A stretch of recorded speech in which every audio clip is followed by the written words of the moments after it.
Dallas Mavs FR, le podcast, le retour aussi, ça commence à faire un petit bout de temps qu'il n'y avait rien eu. Et bien là, rien que pour vous, pour la rentrée, il va y avoir non pas un, non pas deux, mais même 3 podcasts qui vont sortir en peu de temps. Un premier podcast qui est celui que vous écoutez actuellement, où on va parler de la saison 2018-2019 de nos Dallas Mavericks, un résumé, un retour sur tout ce qui s'est passé. Ensuite, un deuxième podcast sur l'intersaison pour analyser tous les moves, tout ce qui s'est passé. Et enfin, un troisième podcast, une preview détaillée de la saison à venir. J'espère que tout ça vous plaira. On est parti.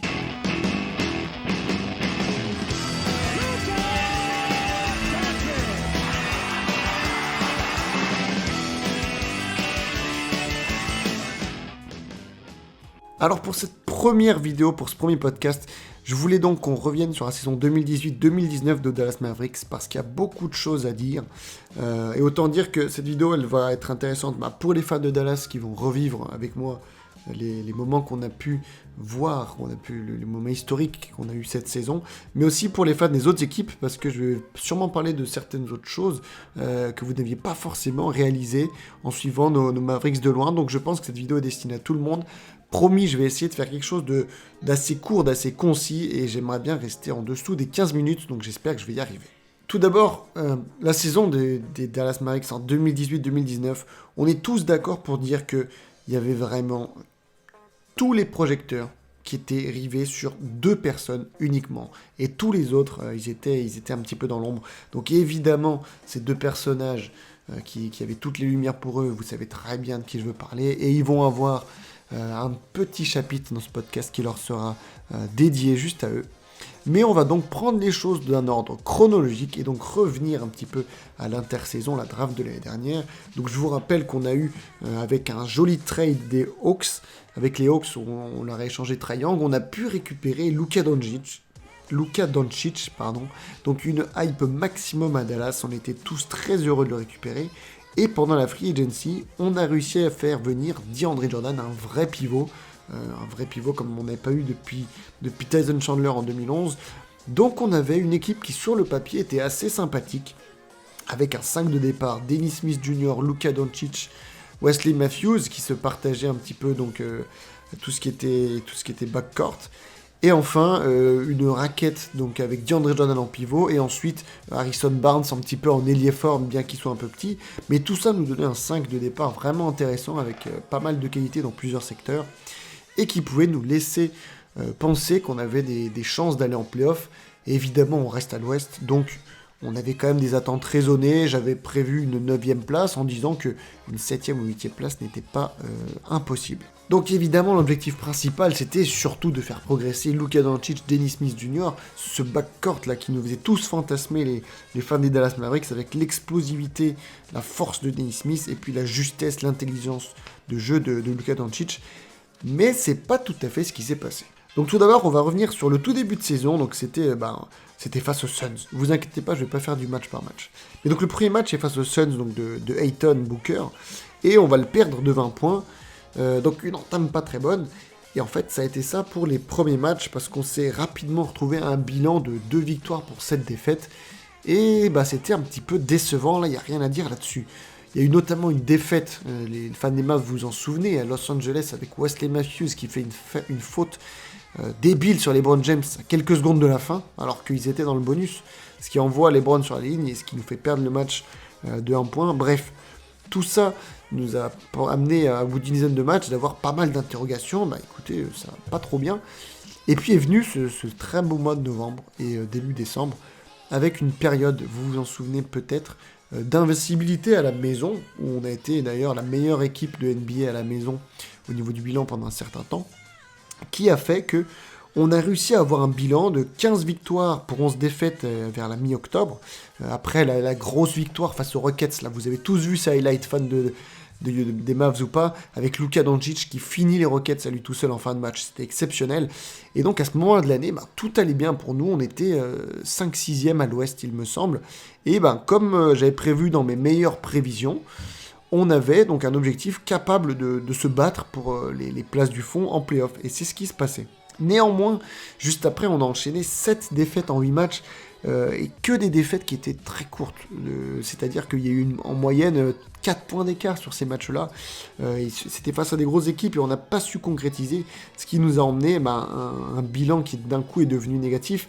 Et d'ailleurs, on ne reverra jamais la barre des 50% cette saison, mais on ne le savait pas encore. Et à ce moment-là de la saison, on a eu les premières interrogations sur Dennis Smith Jr. Effectivement, il a loupé quelques matchs dus à des problèmes au genou notamment, et on se demandait est-ce que l'équipe n'est pas meilleure sans Dennis Smith Jr. Lui, ses performances étaient un peu moins bonnes que l'année dernière. Donc il faut se mettre à sa place, ça n'a pas dû être facile du tout l'arrivée de Luka Doncic, car Dennis, lui, il est passé d'un statut de futur franchise player à d'un coup lieutenant. Donc pas facile pour lui, et ça a fait pas mal de rumeurs à partir du moment où Wojnarowski a commencé à dire que les Mavs avaient mis Dennis Smith Jr. sur le marché.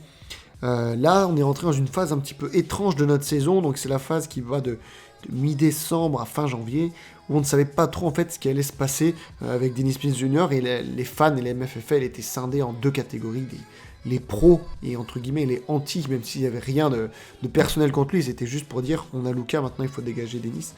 Les anti donc Dennis. Et tout ça s'est soldé avec le fameux trade qui est arrivé le 30 janvier, donc on va en parler tout de suite. Donc alors que les rumeurs sur Dennis Smith Jr. étaient à leur apogée, d'un coup on a entendu Carlisle qui a rassuré en disant voilà, il est de retour avec nous. On s'est dit ok, on passe à autre chose. Et d'ailleurs il est bien passé à autre chose Dennis, parce qu'il a mis un beau triple-double face aux Knicks le 30 janvier. Et en fait, le surlendemain, il y a eu cette fameuse wash bomb qui est tombée comme quoi Porzingis voulait se faire trader. Et quelques heures plus tard, même 1 ou 2 heures plus tard, ce blockbuster trade tombait entre les Knicks et les Mavs, et un envoi donc de DeAndre Jordan, Wesley Matthews, Dennis Smith Jr. et deux first round pick, de 2021 et 2023 qu'on envoie aux Knicks, et nous on récupère en échange Courtney Lee, Trey Burke, Tim Hardaway Jr. et évidemment Kristaps Porzingis. Donc ça fait un gros séisme dans notre saison, parce qu'on a perdu 3 membres de notre 5 de départ. Et puis, comme si ça suffisait pas, vous le savez sûrement, 6 jours plus tard, on a eu le trade de Harrison Barnes à Sacramento, le fameux trade qu'on a tous appris entre le 3e et le 4e quart-temps d'un match contre les Hornets, ce qui était un petit peu gênant, parce que Barnes n'a pas vu la moindre minute sur le parquet dans le 4e quart-temps. Et voilà comment, en une semaine, nous avons perdu 4 membres du 5 majeur, et il ne restait plus que le rookie Luka Doncic. À partir de là, la seconde partie de saison, donc celle qui est après le 30 janvier, elle est totalement différente de ce qu'on a eu de octobre à fin janvier, parce que toutes les ambitions sportives, elles sont retombées, évidemment. Porzingis ne jouant pas de la saison, on savait qu'on n'allait pas pouvoir faire quelque chose à l'Ouest, que les playoffs, c'était terminé.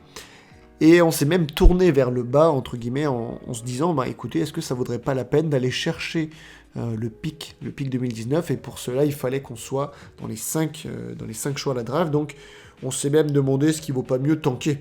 Et pas mal de fans des Mavs voulaient aller dans ce sens-là, d'ailleurs, pour ne pas donner notre pic à Atlanta. Donc, il faut savoir que sur cette fin de saison, comme je vous ai dit, sportivement, c'était très compliqué. On avait un 5 de départ qui n'avait pas du tout le niveau. Les joueurs n'étaient pas habitués à jouer ensemble. Et puis, il n'y avait pas des carrures de titulaires à part Doncic. Et on a fini la saison donc, sur un 8 victoires pour 21 défaites, ce qui est effectivement très peu glorieux pour nous. Mais on s'y attendait. Nous, on a pu profiter de Luka Doncic, qui par contre a fait quelques merveilles. Mais entre-temps, dans cette période un petit peu sombre, il y a eu tout de même le All-Star Game, et on va s'arrêter quelques minutes dessus, parce que c'était un très bon moment pour nous autres fans des Mavs. On a eu Luka Doncic qui a joué le match des rookies et des sophomores, donc dans la Team World, donc c'était vraiment sympa. Il a aussi fait le Skill Challenge où il a perdu. Et puis évidemment, on a eu l'homme dont je n'ai pas encore prononcé le nom, c'est étonnant au bout de presque 9-10 minutes de podcast, Dirk Nowitzki, qui lui était la seule personne présente les 3 soirs. Il a été coach honorifique de la Team World des rookies le vendredi, il était au concours à 3 points le samedi, et au All-Star Game le dimanche. J'y reviendrai tout à l'heure. Donc, sur cette fin de saison, on est arrivé donc avec cette découverte de Tim Hardaway Jr., de Courtney Lee, de Trey Burke, Et en fait, on s'est vite rendu compte qu'on s'ennuyait en regardant les matchs. Et heureusement, il y avait donc nos deux lumières, et c'est maintenant qu'on va en parler, Luka Doncic et Dirk Nowitzki, qui résument à eux deux l'intérêt de notre saison. Si je dois décrire en une phrase la saison 2018-2019, je dirais qu'elle est étrange, car sportivement, elle n'a aucun intérêt, mais émotionnellement, elle est très forte. Et c'est grâce à Luka Doncic, tout d'abord, qui nous a régalé du début à la fin, peu de blessures. Il nous a laissé des souvenirs, et que ce soit fan des Mavs ou à vous autres, fans de NBA en général, que vous avez tous en tête, le match des Rockets, comme je vous en ai parlé tout à l'heure, le buzzer beater exceptionnel face aux Blazers, là, qui nous amène en overtime, à l'angle 0, un tir absolument fou. Le match face aux Raptors, où il nous a produit un triple-double avec 35 points, quelque chose comme ça, enfin, plein de souvenirs qui me viennent à l'esprit, là, en parlant de Luka Doncic, l'énorme dunk, le poster qu'il a mis en fin de match face aux Nuggets, enfin bref. En tout cas, Luka Doncic était une raison à lui seul de regarder les matchs, et d'ailleurs, j'ai eu pas mal de fans, de followers qui me disaient « Est-ce que Luka il joue ce soir ? Parce que si c'est pas le cas, moi je me lève pas. » Eh ben écoutez, je vous comprends, c'était souvent des jeunes qui s'en fichaient un peu de Dirk. Eh ben, je comprends tout à fait ces personnes-là. Sans Luka, l'équipe était effectivement bien moins intéressante à regarder jouer.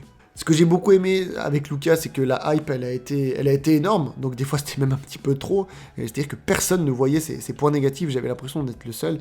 Mais bon, faut pas faire le compliqué. J'avoue que c'est génial d'avoir un joueur comme lui dans l'effectif. Il a quand même eu, pour sa saison rookie, le 3e plus haut total de votes pour l'All-Star Game, derrière Giannis et LeBron James pour sa saison rookie, ce qui est assez fou, et ce qui me fait dire qu'il va jouer dès la saison prochaine au All-Star Game, ça ne fait aucun doute. Donc voilà, Luka Doncic qui a fait une saison très bonne, il a eu tous les trophées du rookie du mois, et évidemment le trophée de rookie de l'année.